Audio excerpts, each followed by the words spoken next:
Hello friends, કેમ છો બધા? First class. ફરી એકવાર આપણે મળીએ છીએ સ્ટડી સર ફિઝિક્સ યુટ્યુબ ચેનલની અંદર મારી સાથે. અને આજે આપણે ચર્ચા કરીશું ચેપ્ટર નંબર 5ના બાકી રહેતા સ્વાધ્યાય તથા ઉદાહરણના દાખલાઓની. તો મિત્રો, એમાં સૌપ્રથમ આપણે ચર્ચા કરીએ સ્વાધ્યાયના 5.1 નંબરના દાખલાની. રકમ અહીંયા લખેલી છે આપણે. નીચેના કિસ્સાઓમાં લાગતા ચોખ્ખા પરિણામી બળના માન અને દિશા, મૂલ્ય અને દિશા જણાવવાની છે. આપણને ખબર છે મિત્રો, બળ જે છે એ સદિશ રાશિ છે, એટલે તેને બંને વસ્તુ હશે, મૂલ્ય અને દિશા. હવે તો તમે જાણો છો સદિશ અદિશ વિશે, કારણ કે ચેપ્ટર નંબર 4 તમારે ઓલરેડી એમાં આ પોર્શન જે છે સદિશ અદિશનો ચાલી ગયો છે. તેવા અલગ અલગ 5 કિસ્સા આપેલા છે. 5 કિસ્સા માટે તમારે બળનું મૂલ્ય અને દિશા જણાવવાના છે. એમાં સૌ પ્રથમ જોઈએ કિસ્સો નંબર A. અચળ ઝડપથી નીચે પડતા વરસાદના ટીપા પર. અહીં તમને ચોખવટ કરેલી છે કે ઝડપ કેવી છે મિત્રો? અચળ છે. તો ઝડપ અચળ હોય, ઝડપને ધારો કે આપણે v વડે દર્શાવી, એનું મૂલ્ય કેવું છે? અચળ. તો ઝડપ અચળ હોય તો વેગ અચળ જ હશે, વેગનું મૂલ્ય અચળ જ હશે.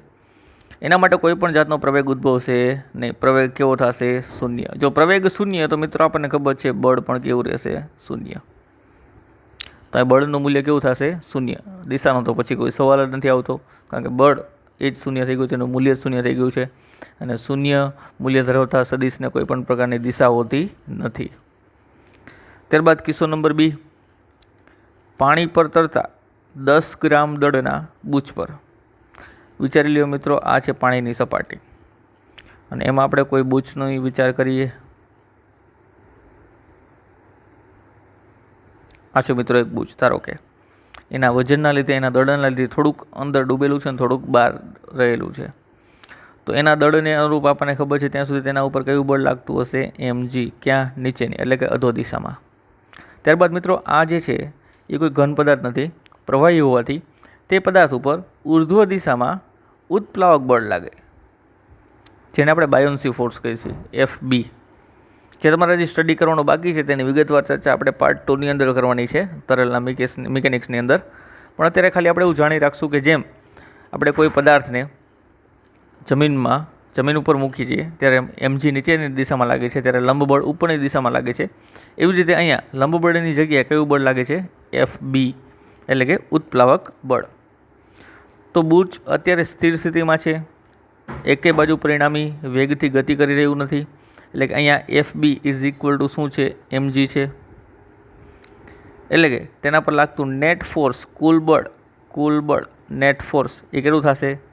શૂન્ય થશે, કારણ કે બંને સમાન મૂલ્યના છે. તો તેના પર કોઈ ચોખ્ખું પરિણામી બાહ્ય બળ લાગશે નહીં. એવી રીતે ચાલુ કરીએ આપણે નેક્સ્ટ ત્રીજો કિસ્સો.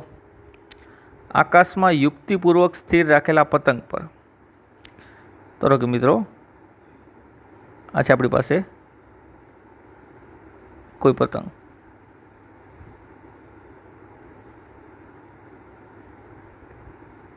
અને પતંગ હાલમાં ધારો કે કેવી કન્ડિશનમાં છે? સ્થિર કન્ડિશનમાં છે. આપણે એવું વિચારીએ છીએ. તો સ્થિર કન્ડિશનમાં ત્યારે જ પોસિબલ બને મિત્રો તેના પર લાગતું વજન બળ, તેનું વજન બળ એક્ઝેક્ટ અધો દિશામાં, એટલે કે નીચે તરફની દિશામાં હશે. અને તેના પર ઉદ્ભવતું સંપર્ક બળ ઉપર તરફની દિશામાં હશે, R, અથવા તો લંબ બળ N પણ કહી શકો.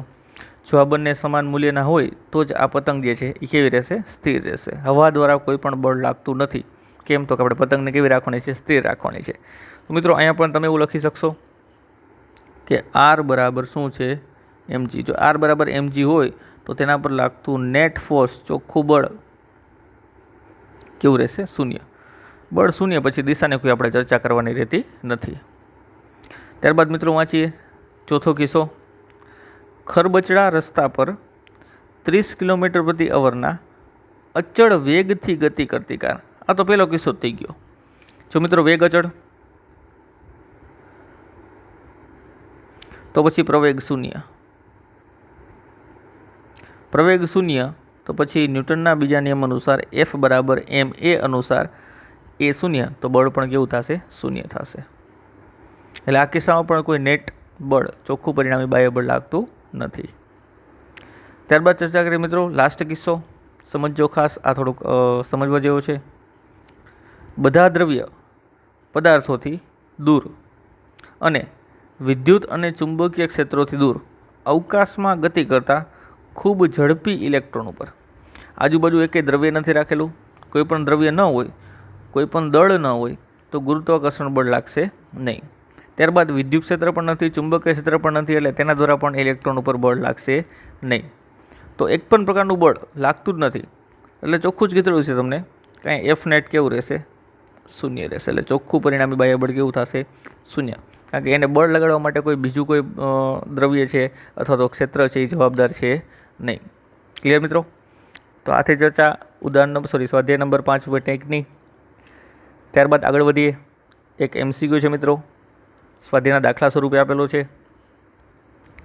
સ્વાધ્યાયના દાખલા નંબર 5.4ની અંદર રકમ જોઈએ. સૌપ્રથમ, લિસાક સમસ્થિતિ ટેબલ પર L લંબાઈની દોરીનો એક છેડો M દળના કણ સાથે અને બીજો છેડો એક નાની ખિલ્લી સાથે જોડેલો છે. એટલે કે ટેબલ ઉપર કોઈ ખિલ્લી મારેલી છે. વિચારી લો મિત્રો, આ છે ખિલ્લી,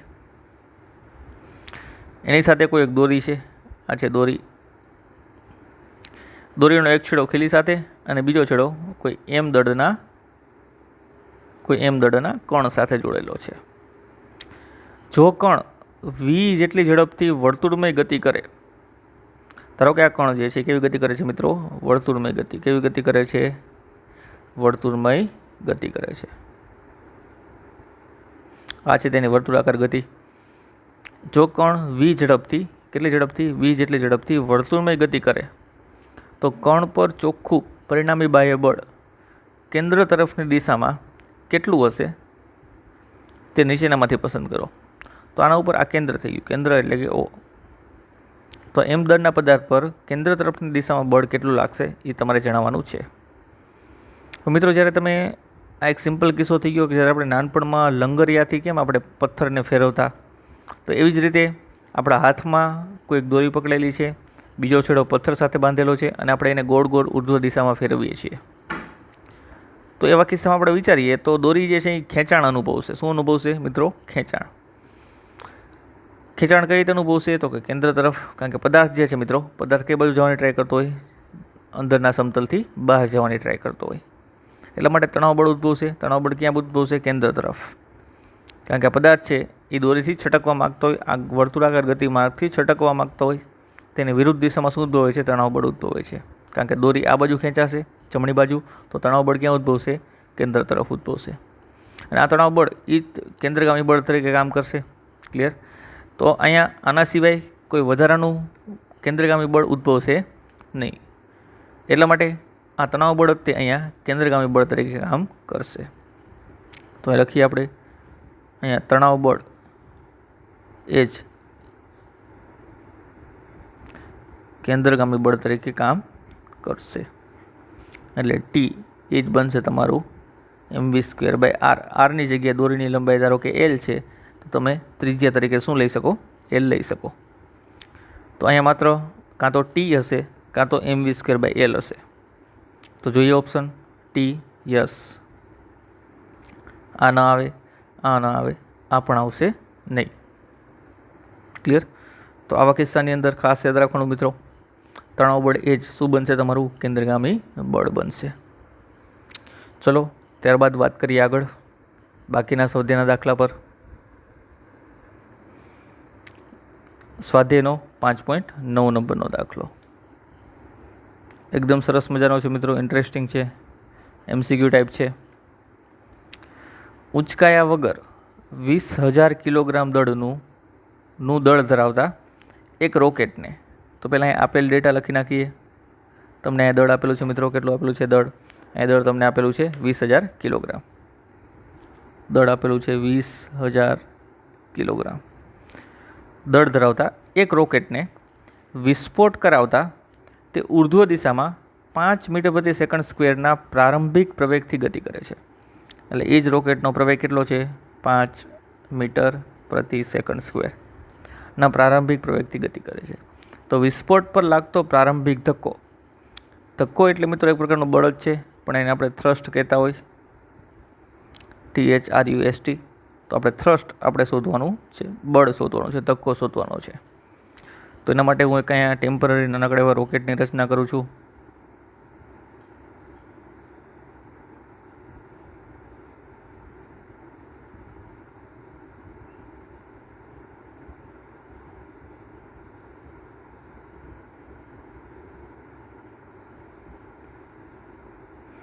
ધારો કે આ છે આપણું ટેમ્પરરી રોકેટ, જેનું દળ છે મિત્રો કેટલું છે, એમ જેટલું દળ ધરાવે છે.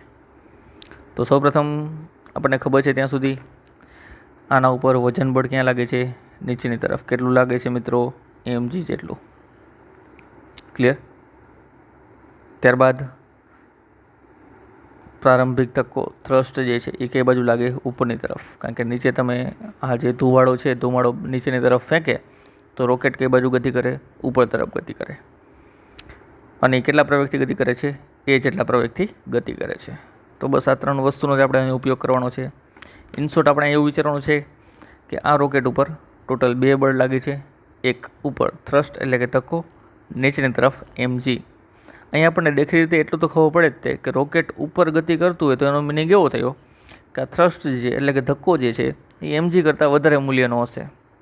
તો અહીં એક વસ્તુ નોંધશું આપણે, t ગ્રેટર દેન શું હશે, mg હશે. તો જ તેના પર લાગતું પરિણામી બળ ક્યાં હશે, ઉપરની તરફ. અને પરિણામી બળને અનુરૂપ જે પ્રવેગ ક્રિએટ થાય છે એ પ્રવેગની વેલ્યુ તમને અહીંયા આપેલી છે 5 મીટર પ્રતિ સેકન્ડ સ્ક્વેર. ક્લિયર. તો આપણે સેન્ટેન્સ લખીશું, રોકેટ પર લાગતું પરિણામી બળ કઈ દિશામાં, ઉર્ધ્વ દિશામાં, એટલે કે ઉપર તરફની દિશામાં.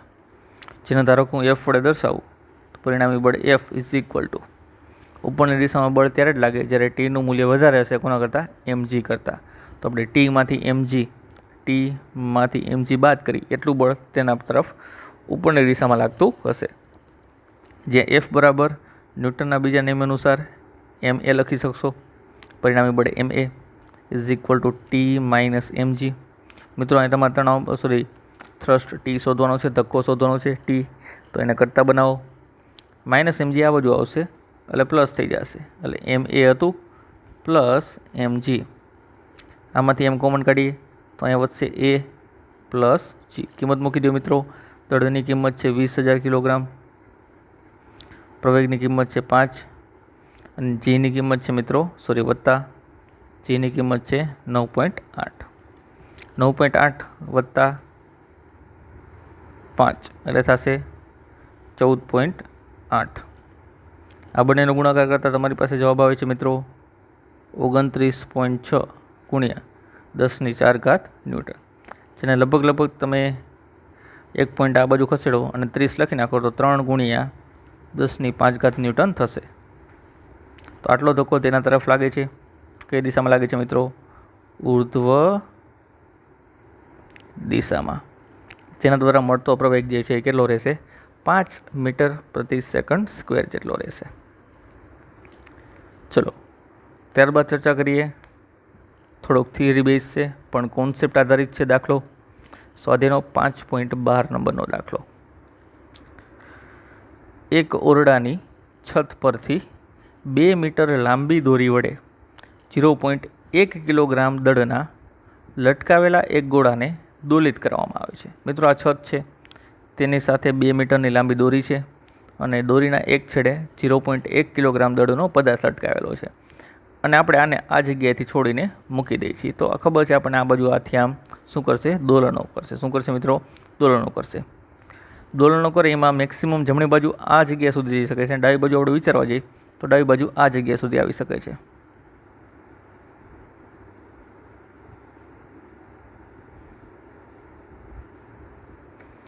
ડાબી બાજુ આ બાજુ એટલું જ અંતર, જમણી બાજુ પણ એટલું જ અંતર કાપી શકે છે. આ વચ્ચેનો પોર્શન છે મિત્રો, એને કહેવાય મિત્રોનું મધ્યમાન સ્થાન. શું કહેવાય મિત્રો, મધ્યમાન સ્થાન. ક્લિયર, એટલે વચ્ચેનું સ્થાન એમ. આ છે મેક્સિમમ પોઈન્ટ, આ પણ છે મેક્સિમમ પોઈન્ટ અને આ બંને તેના છેડાઓ કહેવાય. અંત્ય સ્થાન પણ કહેવાય તેને, છેલ્લું સ્થાન. ત્યારબાદ રકમ જોઈએ મિત્રો. તેના મધ્યમાન સ્થાને ગોળાની ઝડપ 1 મીટર પ્રતિ સેકન્ડ છે. એટલે આ જગ્યાએ તમને ઝડપ આપેલી છે v બરાબર 1 મીટર પ્રતિ સેકન્ડ. ગોળો જ્યારે પેલી વસ્તુ કિસ્સો નંબર 1 તેના કોઈ અંત્ય સ્થાને હોય અને કિસ્સો નંબર 2 તેના મધ્યમાન સ્થાને હોય ત્યારે દોરીને કાપવામાં આવે તો ગોળાનો ગતિપથ કેવો હશે એ તમારે અહીંયા કહેવાનું છે. મિત્રો, દોલનો કરતાં કરતાં ગોળો એક વખત અહીંયા પહોંચે ત્યારે કાપવાનો અને કોઈ પણ એક છેડે પહોંચે કાં તો આમ આ જગ્યાએ પહોંચે ત્યારે કાપવાનો. તો અહીંયા ગોળાનો ગતિપથ કેવો હશે એની ચર્ચા આપણે અહીંયા કરવાની છે. તો સરળતા ખાતર આપણે એક્ઝામ્પલ તરીકે વાત કરીએ તો એક વસ્તુ આપણને યાદ આવે મિત્રો, દોલનોની અંદર તમે જો અભ્યાસ કરેલો હશે તો બેઝિક ચર્ચા કરેલી હશે તો જ્યારે પદાર્થ ધીમે ધીમે જમીનથી ઊંચાઈ પ્રાપ્ત કરે છે તેમ તેનો વેગ ઘટતો થઈ જાય અને કોઈ એક સમય વેગ શૂન્ય થઈ જાય છે. ત્યારબાદ વેગ પાછો વધે વેગ મેક્સિમમ થાય છે. પાછો વિરુદ્ધ દિશામાં જશે, વેગમાં ઘટાડો વેગ કેવો થઈ જશે? શૂન્ય. પાછો વેગ વધશે આ જગ્યાએ મેક્સિમમ જોવા મળશે. એટલે કે જ્યારે એ બંને અંત્ય સ્થાને પહોંચે છે ત્યારે તેનો વેગ લગભગ કેવો થઈ જાય છે? શૂન્ય. વેગ કેવો થઈ જશે મિત્રો? શૂન્ય. તેની પાસે કોઈ પણ પ્રકારનો વેગ હોતો નથી. જ્યારે આ જગ્યાએ હોય છે ત્યારે તેની પાસે કોઈ ચોખ્ખો વેગ હોય છે. ક્લિયર? તો તેની પાસે વેગ છે અને ખાસ કરીને તે જમણી બાજુ આવી છે આપણે, અથવા તો આ સાઈડથી ડાબી બાજુ આવી તો વેગમાં ખરેખર ફેરફાર જોવા મળે. એક્ઝેક્ટ આ પોઈન્ટ માટે વેગ અચળ હોય છે, પણ વેગમાં એક્ઝેક્ટ શું થાય છે? આજુબાજુને અનુલક્ષીને ફેરફાર થાય છે. ધારો કે મિત્રો આપણે એવું વિચારીએ છીએ, ધારો કે અહીંયા પહોંચે છે, આમથી ગતિ કરે છે અને આ જગ્યાએ પહોંચે તો તેનો વેગ સ્પર્શકની દિશામાં હોય, એટલે કે તેના પર બળ જમણી દિશામાં લાગતું હોય. ધારો કે આ બળ છે F, ત્યારબાદ તેના પર બળ નીચેની દિશામાં પણ લાગતું હોય. કેટલું બળ લાગતું હશે? mg. તો અહીં બે કન્ડિશન થઈ. ખાસ આ કિસ્સા માટે જોવા જઈએ, કિસ્સો નંબર 2 પહેલાં ચર્ચા કરીએ, મધ્યમાન સ્થાનવાળો. જ્યારે મધ્યમાન સ્થાને હોય છે પદાર્થ, મધ્યમાન સ્થાનવાળો પદાર્થ છે તો તેના પર બે બળો લાગે છે, એક જમણી બાજુ અને એક નીચેની તરફ, mg. તો જ્યારે તમે આ જગ્યાએથી દોરીને કટ કરો મિત્રો, આ જગ્યાએથી દોરીને કટ કરવામાં આવે તો એ વચ્ચેનો રસ્તો પસંદ કરશે. કેમ? તો કે આ બંનેનું પરિણામી બળ સમાંતર બાજુ ચતુષ્કોણની રીતથી તમને કઈ બાજુ મળતું હશે? આ બાજુ મળતું હશે. આ મળતું હશે પરિણામી બળ F નેટ. એટલા માટે જ્યારે અહીંયાથી કટ કરવામાં આવે બરોબર વચ્ચેના સ્થાનેથી, ત્યારે તેના પર લાગતું બળ વચ્ચેની દિશામાં હશે અને જમણી તરફ જવાની ટ્રાય કરતો હોવાથી તેનો ગતિમાર્ગ કંઈક આવો હશે. એટલે કે આ પદાર્થ છે એ આ ગતિમાર્ગે પડશે. ક્લિયર? એટલે આ ગતિમાર્ગને કહેવાય છે પરવલયાકાર. કેવો આકાર કહેવાય છે? પરવલયાકાર. આ બાજુથી જો આવતો હશે અને જો દોરીને કટ કરવામાં આવે તો એ પદાર્થ આ બાજુ આ રીતે પડે. એટલે આ જે આખો આકાર બને છે એને શું કહેવાય છે? પરવલયાકાર કહેવાય છે. તો એટલા માટે લખીએ અહીંયા સેન્ટેન્સ સ્વરૂપમાં,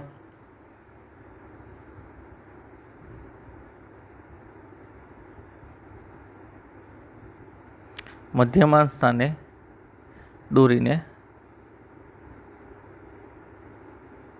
કાપવામાં આવે તો ગોળાનો ગતિપથ પરવલયાકાર હશે. કેવો આકાર હશે મિત્રો? પરવલયાકાર હશે. ત્યારબાદ ચર્ચા કરીએ કિસ્સો નંબર A. તેના કોઈ અંત્ય સ્થાને હોય ત્યારે કાપીએ દોરી. અંત્ય સ્થાન એટલે કોઈ પણ એક છેડો પકડી લો. ધારો કે આ છેડાની જ વાત કરીએ તો જ્યારે આ જગ્યા હશે ત્યારે તેના ઉપર માત્ર એક જ બળ લાગતું હશે અને લાગતું હશે વજન બળ. ક્યાં? અધો દિશામાં. તેના તરફ આ બાજુ કોઈ બળ લાગતું નથી, કારણ કે અંત્ય સ્થાને એ ક્ષણિક સમય માટે કેવો થઈ જશે? સ્થિર થઈ જશે. કેમ સ્થિર થઈ જશે? વેગ કેવો થઈ જાય છે? શૂન્ય. વેગ જ નથી તેની પાસે તો પ્રવેગ નહીં હોય તો બળની ચર્ચા કરવાની થતી નથી. એટલે બીજું કોઈ બળ તેના ઉપર લાગશે નહીં, માત્ર એક જ બળ લાગશે mg. અને આ બળને અસર હેઠળ જો દોરીને અહીંયાથી કટ કરવામાં આવે તો તેનો ગતિ માર્ગ કેવો રહેશે? સીધો, એટલે કે શિરોલંબ, અધો દિશામાં. ક્લિયર? તો આ છે પરવલયાકાર અને આ છે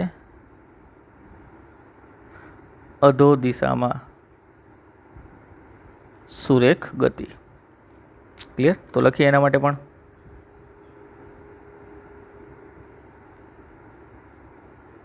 અંત્ય સ્થાનેથી